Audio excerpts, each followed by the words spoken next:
ನಮಸ್ಕಾರ. ಇವತ್ತಿನ ವಿಷಯ ಷೇರುಗಳನ್ನು ಮಾರಿಕೊಳ್ಳಬೇಕೆ, ಸರಿಯಾದ ಮತ್ತು ತಪ್ಪು ಕಾರಣಗಳು. ನನ್ನ ಹೆಸರು ಡಾಕ್ಟರ್ ಭರತ್ ಚಂದ್ರ.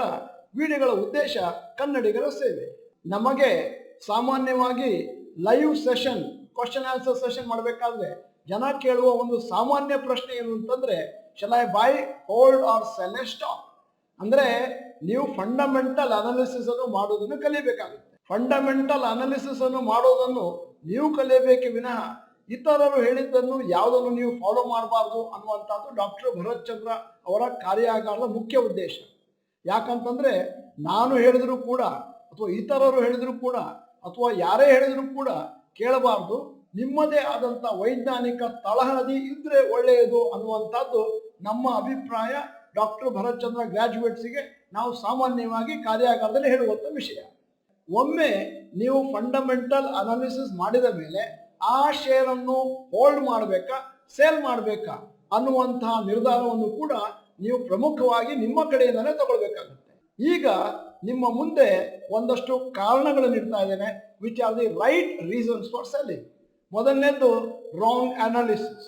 ನೀವೇನಾದರೂ ಒಂದು ಶೇರನ್ನು ರಾಂಗ್ ಆಗಿ ಅನಲೈಸ್ ಮಾಡಿ ಅದರ ಬಿಸ್ನೆಸ್ ಇಂಪ್ರೂವ್ ಆಗುತ್ತೆ ಅಂತ ಡಿಸೈಡ್ ಮಾಡಿ, ಅದಾದ್ಮೇಲೆ ಆ ಕಂಪನಿ ಏನಾದರೂ ಮುಂದಿನ ದಿನಗಳಲ್ಲಿ ಇಂಪ್ರೂವ್ ಆಗದಿದ್ರೆ ಆವಾಗ ಅದನ್ನ ಸೇಲ್ ಮಾಡಬೇಕಾಗುತ್ತೆ.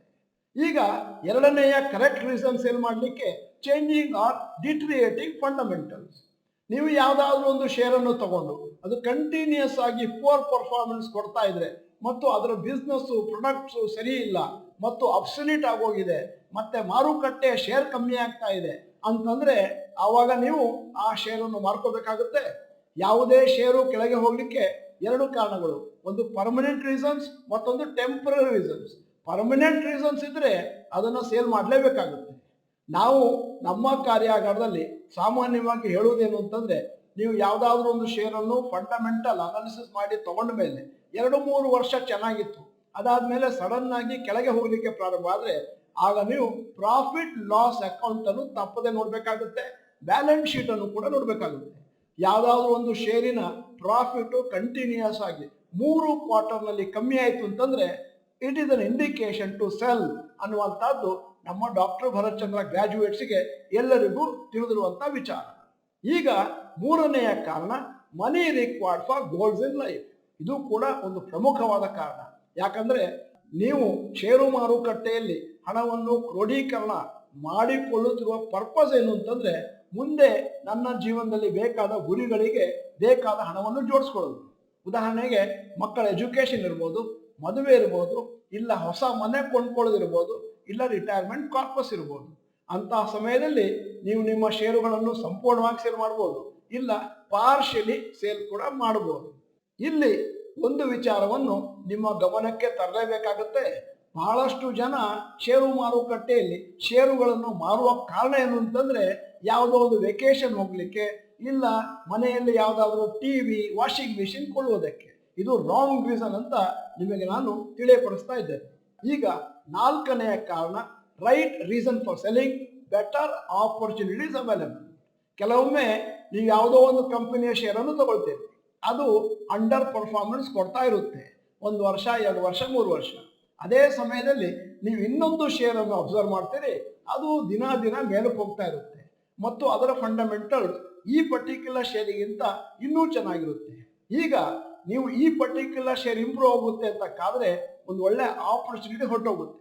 ಆದ್ದರಿಂದ ಅಂತಹ ಸಮಯದಲ್ಲಿ ನೀವು ಈ ಹಿಂದಿನ ಶೇರನ್ನು ಮಾಡಿಕೊಂಡು ಅದೇನು ಶೇರಿನ ಮೇಲೆ ರಿಸರ್ಚ್ ಮಾಡಿದ್ರಿ ಅದರಲ್ಲಿ ಹಣವನ್ನು ಹಾಕಲಿಕ್ಕೆ ಪ್ರಾರಂಭ ಮಾಡ್ಬೋದು. ಆದರೆ ಇಲ್ಲಿ ಇನ್ನೊಂದು ಮಾತು, ನೀವು ಯಾವುದೇ ಶೇರನ್ನು ತಗೊಂಡ್ರು ಕೂಡ ಅದು ಫಂಡಮೆಂಟಲಿ ಸ್ಟ್ರಾಂಗ್ ಇರಬೇಕು. ಇನ್ನೊಂದು ಶೇರನ್ನು ತಗೊಂಡ್ಮೇಲೆ ಆ ಶೇರು ಕೂಡ ಕೆಳಕ್ಕೆ ಹೋಗುವಂತ ಶೇರ್ ಇರಬಾರ್ದು. Wrong reasons to sell a stock ಅಂದ್ರೆ ಯಾವ ತಪ್ಪು ಕಾರಣಗಳಿಂದ ಶೇರುಗಳನ್ನು ಮಾರಬಾರ್ದು. ಮೊದಲನೇದು, stock price fell from purchase price.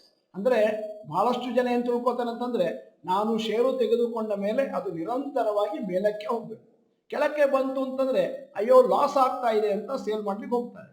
ಯಾವುದಾದ್ರೂ ಶೇರು ಫಂಡಮೆಂಟಲಿ ಸ್ಟ್ರಾಂಗ್ ಇದ್ದ ಮೇಲೆ ಅದು ಇವತ್ತಲ್ಲದೆ ನಾಳೆ ಮೇಲಕ್ಕೆ ಹೋಗುವಂತದ್ದೇ. ಟೆಂಪರರಿ ಕಾರಣದಿಂದಾಗಿ ಮಾರುಕಟ್ಟೆಯಲ್ಲಿ ಆ ಷೇರುಗಳು ಕೆಳಗೆ ಬಂದ್ರೆ ಅದನ್ನು ಮಾರುವಂತ ಅಗತ್ಯತೆ ಇಲ್ಲ ಅಂತ ಒತ್ತಿ ಒತ್ತಿ ಹೇಳ್ತಾ ಇದ್ದೇನೆ. ಮಾರುಕಟ್ಟೆಯಲ್ಲಿ ಫ್ಲಕ್ಚುವೇಷನ್ಸ್ ಬಹಳ ಬಹಳ ಕಾಮನ್ನು. ಸೆಂಟಿಮೆಂಟ್ಸ್ ಇರಬಾರ್ದು. ಕೇವಲ ಫಂಡಮೆಂಟಲ್ ಅನಾಲಿಸಿಸ್ ಮಾಡಿ ಷೇರುಗಳನ್ನು ನಿರ್ಧಾರ ಮಾಡಿಕೊಳ್ಬೇಕಾಗುತ್ತೆ. ಈಗ ಷೇರುಗಳನ್ನು ತಪ್ಪಾಗಿ ಸೇಲ್ ಮಾಡಲಿಕ್ಕೆ ಎರಡನೆಯ ಕಾರಣ, share price went higher then purchase price. ಬಹಳ ಜನ ಶೇರನ್ನು ಕೊಳ್ತಾರೆ.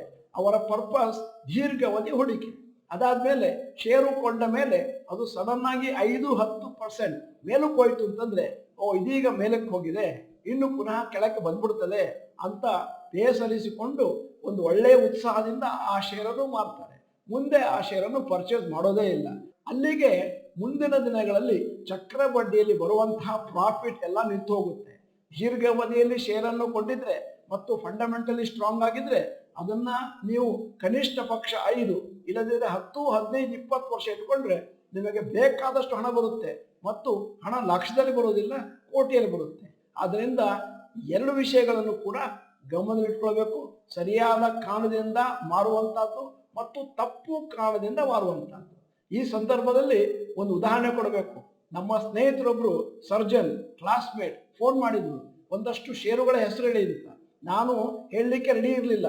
ಯಾಕಂತಂದ್ರೆ ಅವರು ತಪ್ಪಾಗಿ ಕೊಂಡ್ರೆ ಆಮೇಲೆ ಬೇಜಾರು ಮಾಡ್ಕೋತಾರೆ. ನನಗೆ ಬಹಳ ಫೋರ್ಸ್ ಮಾಡಿದ್ರು. ಒಂದು 8-10 ಶೇರ್ನ ಹೆಸರು ಹೇಳಿದ್ರು. ತಗೊಂಡು 2 ತಿಂಗಳ ಮೇಲೆ ಫೋನ್ ಮಾಡಿದ್ರು, it is not fetching any profit ಅಂತ. ನಾನು ಹೇಳಿದೆ, ಈ ಶೇರನ್ನು ನೀವು ತೆಗೆದುಕೊಂಡದ್ದು ನಿಮ್ಮ ಮಗನಿಗಾಗಿ ಕನಿಷ್ಠ ಪಕ್ಷ 20 ವರ್ಷ ಇಡಬೇಕು ಅಂತಂದೆ. ಮತ್ತೆ ಪುನಃ ಅದೇ ತರನೇ ಹೇಳ್ತಾ ಇದ್ರು, ಪ್ರಾಫಿಟ್ ಅಲ್ಲಿ ಇಲ್ಲ, ಲಾಸ್ ಆಗಿದೆ, ಕೆಳಗೆ ಹೋಗಿದೆ, ಮಾರ್ಕೊಳ್ಳ ಇತ್ಯಾದಿ. ಆಮೇಲೆ ನಾನು ಪರ್ಸುವೇಡ್ ಮಾಡಿದೆ, ಇಟ್ಕೊಳ್ಳಿ ಅಂತ. ಸ್ವಲ್ಪ ದಿವಸ ಆದ್ಮೇಲೆ ಷೇರುಗಳು ಮೇಲಕ್ಕೆ ಹೋಯ್ತು. ಆವಾಗಲೂ ಕೂಡ ಅವ್ರು ಹೇಳಿದ್ರು, ಷೇರು ಮೇಲಕ್ಕೆ ಹೋಗಿದೆಯಲ್ಲ, ಈಗ ನಾನು ತಿರುಗಿ ಪರ್ಚೇಸ್ ಮಾಡಲ್ಲ. ಯಾಕಂತಂದ್ರೆ ಈಗ ಮೇಲಕ್ಕೆ ಹೋದ್ಮೇಲೆ ಪರ್ಚೇಸ್ ಮಾಡಿದ್ರೆ ಲಾಸ್ ಹೋಗುತ್ತೆ. ಹೀಗೆ ಕೆಳಗೆ ಬಂದಾಗಲೂ ಜನ ಭಯ ಪಡ್ತಾರೆ, ಮೇಲಕ್ಕೆ ಹೋದಾಗಲೂ ಭಯ ಪಡ್ತಾರೆ. ಅಂದರೆ ಸರಿಯಾದಂತ ಎಜುಕೇಶನ್ ಇಲ್ಲ ಅಂತ ಅರ್ಥ. ಈಗ ಮೂರನೆಯ ಕಾರಣ ಷೇರುಗಳನ್ನು ತಪ್ಪಾಗಿ ಮಾಡ್ಕೊಳ್ಳುವಂತದ್ದು, recession or other general factors. ಸಾಮಾನ್ಯವಾಗಿ ಮಾರುಕಟ್ಟೆಯಲ್ಲಿ ರಿಸೆಷನ್ ಅಥವಾ ಯುದ್ಧದ ಭಯ, ಇಂಟ್ರೆಸ್ಟ್ ರೇಟ್ ಹೈಕು ಮತ್ತೆ ಅವೆಲ್ಲವೂ ಕೂಡ ಷೇರು ಮಾರುಕಟ್ಟೆ ಮೇಲೆ ಲೋಕಲಿ ಮತ್ತು ಗ್ಲೋಬಲಿ ಅದು ಇಫೆಕ್ಟ್ ಮಾಡುತ್ತೆ. ಇವೆಲ್ಲ ಟೆಂಪ್ರರಿ ಫ್ಯಾಕ್ಟರ್ಸ್. ಲಾಂಗ್ ಟರ್ಮ್ ಅಲ್ಲಿ ಏನಿದ್ದರೂ ಕೂಡ ಮೇಲಕ್ಕೆ ಹೋಗುವಂತದ್ದೇ. ಯಾಕಂದ್ರೆ ಕಂಪನಿಗಳು ವರ್ಷ ಪ್ರಾಫಿಟ್ ಅನ್ನು ಪಡೆಯುತ್ತವೆ. ಆದ್ದರಿಂದ ಯಾವುದೇ ಕಾರಣಕ್ಕೂ ಇಂತಹ 3 ಕಾರಣಗಳಿಗಾಗಿ ನೀವು ಷೇರುಗಳನ್ನು ಮಾರ್ಕೊಳ್ಳಿಕ್ಕೆ ಹೋಗಬಾರ್ದು. ಡಿಸಿಷನ್ ತಗೊಳ್ಳೋದು ನಿಮ್ಮ ಕೈಲಿರುತ್ತೆ, ರಿಸರ್ಚ್ ಮಾಡೋದು ಕೂಡ ನಿಮ್ಮ ಕೈಲಿರುತ್ತೆ. ಈ ವಿಡಿಯೋದ ಕೊನೆಯಲ್ಲಿ ಒಂದು ಪ್ರಶ್ನೆ ಕೇಳ್ತಾ ಇದ್ದೇನೆ. ಹಿಂದಿನ ದಿನಗಳಲ್ಲಿ ದೀರ್ಘಾವಧಿಗೆ ಅಂತ ಕೊಂಡ ಯಾವುದಾದ್ರೂ ಶೇರನ್ನು ನೀವು ಶಾರ್ಟ್ ಟರ್ಮ್ ಅಲ್ಲಿ ಮಾರಿಕೊಂಡಿದ್ದೀರಾ? ಎಸ್ ಅಥವಾ ನೋ ಅಂತ ಟೈಪ್ ಮಾಡಿ. ನೀವು ಡಾಕ್ಟರ್ ಭರತ್ ಚಂದ್ರ ಇನ್ಸ್ಟಿಟ್ಯೂಟ್ ಕನ್ನಡ ಚಾನಲ್ ಮೆಂಬರ್ ಅಲ್ಲ ಅಂತಂದ್ರೆ ಇದೀಗ ಸಮಯ. ಸಬ್ಸ್ಕ್ರಿಪ್ಷನ್ ಬಟನ್, ಬೆಲ್ ಐಕಾನ್ ಒತ್ತಿ. ವಿಡಿಯೋ ಚೆನ್ನಾಗಿದ್ರೆ ಲೈಕ್ ಬಟನ್ ಒತ್ತುವುದನ್ನು ಮರಿಬೇಡಿ. ವಿಡಿಯೋನ ನಿಮ್ಮ ಎಲ್ಲಾ ಸ್ನೇಹಿತರಿಗೂ ಫಾರ್ವರ್ಡ್ ಮಾಡಿ. ವಿಡಿಯೋನ ಸಂಪೂರ್ಣವಾಗಿ ನೋಡಿದ್ದಕ್ಕೆ ಧನ್ಯವಾದಗಳು. ನಮಸ್ಕಾರ.